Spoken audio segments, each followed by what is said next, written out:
So imagine this. Imagine you wake up one day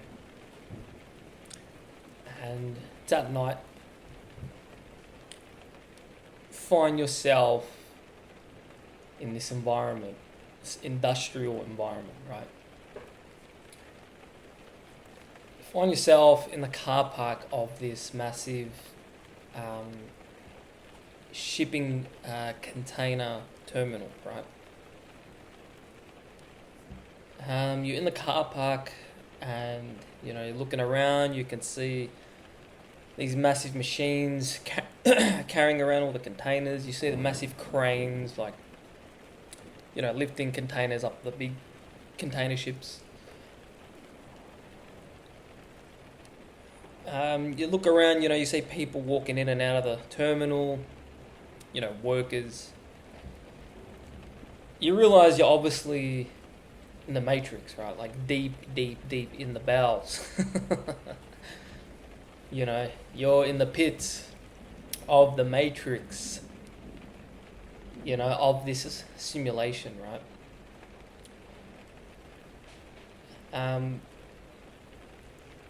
You realize you're there and you're looking around, you go into work, this is your job. You look at your uniform, you realize this is your job, and you're interacting with these NPCs, right, in the system, in the program, right? You realize, like, you're the only one playing this game consciously, right? I mean,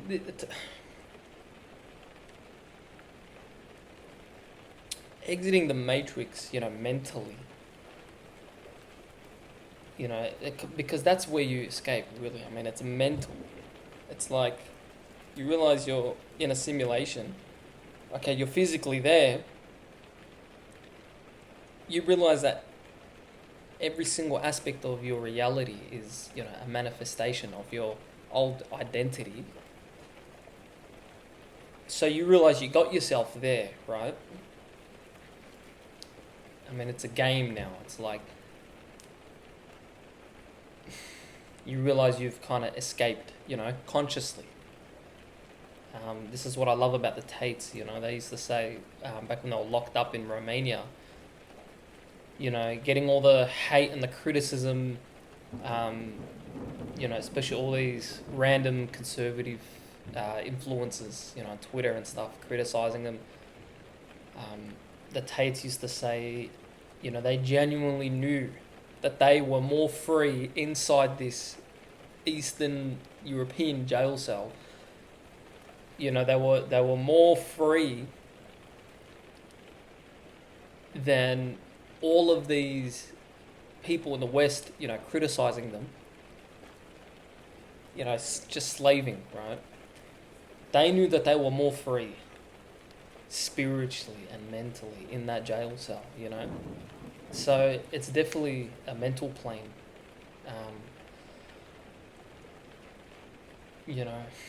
Exiting the game, it's just consciousness, right? So you're there physically, but you don't know really what's going on. Like, I mean, it becomes a whole different environment, man. It becomes a game simulation, right? And you realize, okay, you're there. You must be there for a reason. I mean, it's a game, right? There must be some kind of mission objective, right? There's got to be an objective, right? And you quickly realize, you see this environment, and you quickly realize, okay, I'm here. I don't want to be here. The objective is obviously to get out, find your way out, right? And you kind of realize that, you're back in the pits. It's like you put yourself there and you trust that, you put yourself there because it's, it's like your guide, your future self telling you that it's the only way out. You got to kind of, find the objective in the game, right?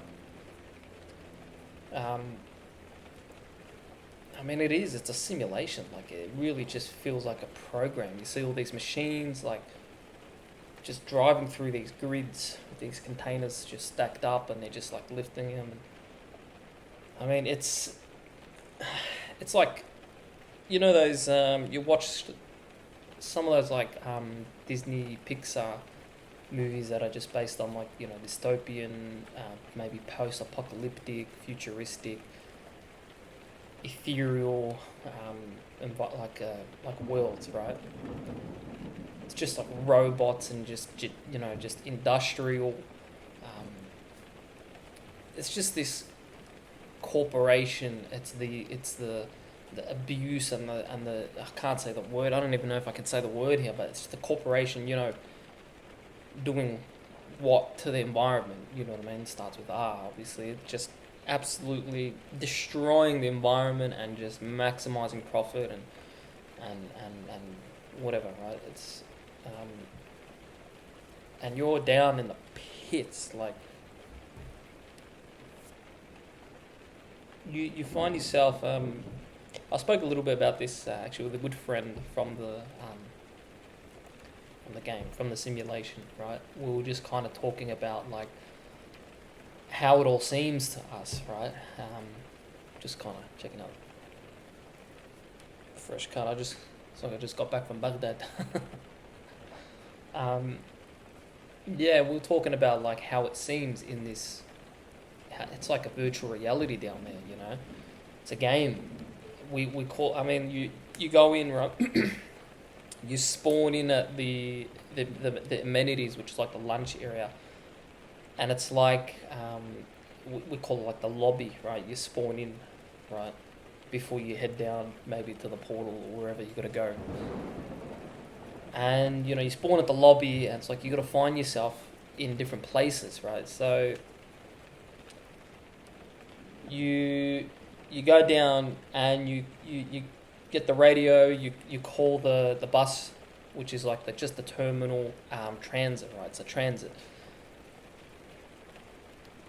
And it's just eerie, very eerie, especially on the night shifts, you know, it's very quiet. You just hear the industrial crane noises in the background, like in the distance. And you call the bus driver on the radio, and he just comes out from the, from beyond the boundaries of the map that you're physically allowed to access, right, in this game, in this map. From the deep abyss of the ether just appears and spawns, right? It's this bus driver. His name's Vic. I think he's been at the terminal since like 88, 89. No, sorry, 78 or 79. It's like almost 50 years, right? I think like 45, or I think actually close to 50 years, man. I mean, he was there. You know, this terminal it was built by the first corporation, and then it's been run by, it's on its third corporation now, right? Third company running this terminal, and he kind of spawned in. You know, when the terminal was created, it's like he was there, literally. I mean, he's part of the system. He's part of the environment. Like, we're talking about it's like, if you remember, it was Black Ops 2, right? Transit, you know, zombies, and it's like you're in the game, you're in this simulation, right? But you're the player. You know, there's a way out, right? Or you just kind of go along with the environment that you're in, and the transit comes and it's like the robot, driver, and it's got like a script. You know what I mean? You go in, it's like you can't really talk to him, you can't really interact, other than the script that the game gives you. You know what I mean? It's like he was created. He's these guys are part of the terminal, you know, these wharfies, I mean, decades of their lives, like, I'm over, you know, he's been at the terminal for nearly 50 years, like, I'm not even anywhere near that, I'm not even 30, you know, it's like they're not separate entities to this environment, they're part of this environment, you know what I mean? It's like, think of remember like Pirates of the Caribbean. I think what was the ship called? Remember the Flying Dutchman, right? And you know, at first you think the crew members, like what's his name's dad, right? At first you kind of think the crew members were cursed by the ship, and you know they were bound to the ship. You know, Davy Jones was like this, you know, this tyrant just kind of hijacking people's souls and bounding them to his cause, right? But then later through the story, you kind of develop the intentions and the characters of these pirates, and you realize that they identify with being, with, you know, spiritually being bound to this ship. They identify with not being able to break from its orbit, its attraction, right? It's security of the ship. It's the stability of being bound to the ship for eternity, right? You know, everything is secure now. They're bound to the ship, and they give the ship, right, this vessel, they give their souls, right, their ability to create and manifest and the ability to desire, right? They've projected it all onto, you know, an external, and Davy Jones knows this, right? He's escaped, all right? He's not like the pirates. He's not like the other pirates, right? He's at a much higher frequency, and he knows the hearts of these pirates, where they're at, and the consciousness, right? And he obviously, you know, having this knowledge, instead of, you know, blessing and freeing, you know, he chooses to take advantage, right, and enslaves them. So, you know, the terminal, this corporation, you don't really, it's eerie. It's like it manifested these beings to just morph into its environment. It's like their mother. It's like their, it's just like their, it's like their tit that they just live off, right? They can't break away from the tit that's giving them assurance and security and life and purpose. You know? Anyway, so he comes and picks you up. I think he's like in his 70s, this guy, you know, driving the bus, and it's like, you know, he takes you to your designated crane or area or whatever, and it's like transit, you know, in zombies, like, you know, the van stays on its path. It can't veer off, right? You got machines, and you got robots, and you got, you know, other vehicles, and you see people, you know, behind some like containers, and then the van keeps driving. You look again, and they're not there. It's like you looked when you weren't really supposed to look, so the game didn't spawn them there. You know what I mean? It's like it glitched out. You know, you're driving past, you see the maintenance compound, which is just like this isolated, massive like factory in the middle of the terminal, right? It's just very eerie. Like you don't really see anyone come in and out. You know what I mean? Me and my friend were talking about it as if, like, you know, this was the the basement or the headquarters of all the architects and the designers, right? This was the lobotomy where they're conducting all of their experiments on their subjects and programming and designing and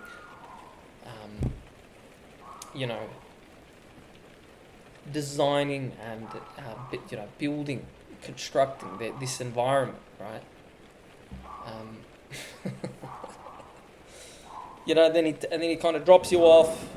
You shut the door, and then he drives off back into the abyss of the Matrix.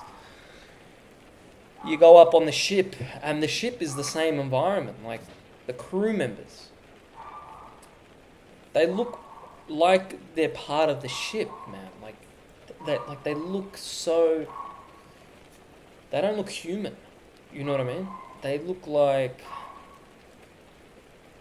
just NPCs. Like absolutely, their existence. I mean, this is why the NPCs, they're called, like, they're programs, right? Their existence relies on this entity. You shut the game down, they don't exist. You know what I mean? It's eerie, you got these mountains of stacked containers and, like, it's just very quiet and, eerie. Ethereal. And you just kind of throughout the shift and the game, you just get flashbacks of like how you why you're here.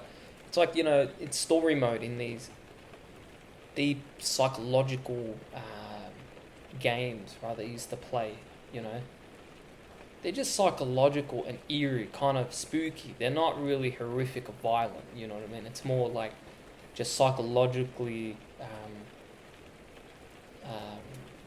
unsettling.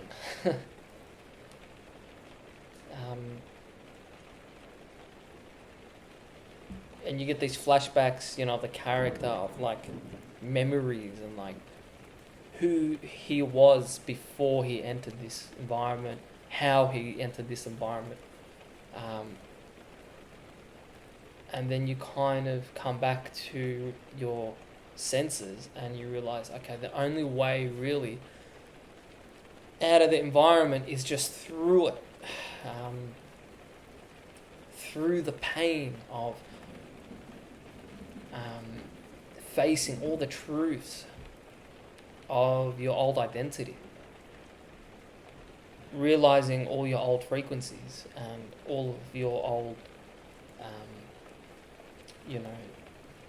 projections on reality and beliefs that got you there. And now you realize you're too far in, and the only way out is through it, right? So, you don't really know what happens at the end. Like, you don't know if you'll ever make it out. You don't know not if you ever make it out, but maybe like if you will make it out in time, before you really lose your true identity. It's just psychological, yeah, it's very eerie. The bowels of this matrix machine, right? This system. It's being conscious in there, right? Waking up in there is very surreal and interesting, So yeah, I don't know. I think I'll make it out in time.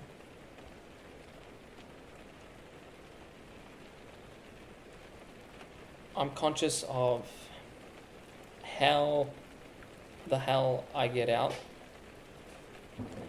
and I will do my future self and my future identity. I trust that I will give it the honor of, making it out or dying in the process.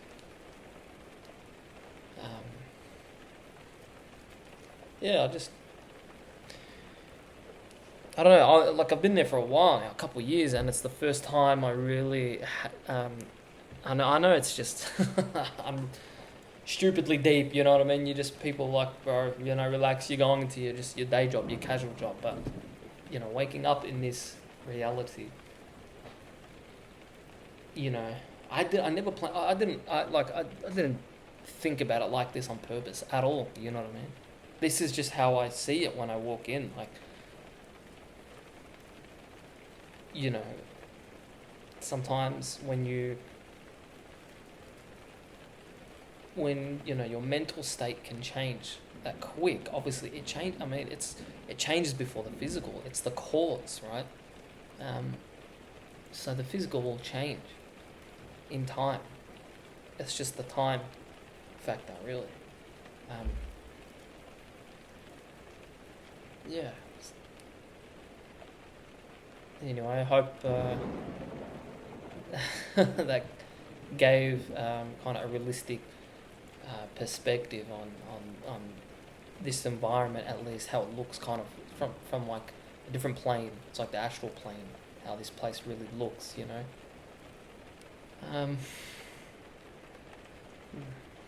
Yeah, I thought it was just interesting enough, to throw it up there.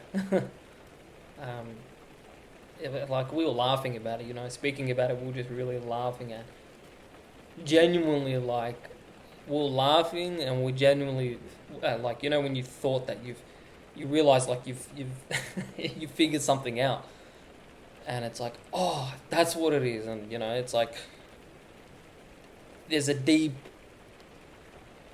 agenda going on here, something about this environment, this program, right, this game. There's something, there's a deep secret. There's something they're not saying, like my friend said, there's something there that they're not telling us, at the pre-start meetings when there's some information to be discovered that you cannot access just by asking the supervisors or the foreman. You know what I mean? It's like if he said, it's like if you approach them and ask about some deep agenda, right? It's like the program initiates, and they just they're programmed to like gaslight you and give you these like diverted answers. Oh man, it's like Fallout. Remember Fallout? You go from town to town and like you're exploring, like you're trying to figure information out. You just talk to other NPCs, and they're just kind of giving you random answers to stuff like. It's a game, man. It's literally a game, and you quickly find yourself alone in the game, which is okay because you know that if you put yourself there, you got to trust yourself. You trust the person that you will be. When you clock the game or when you make it out. So, yeah, let's see where it goes, huh?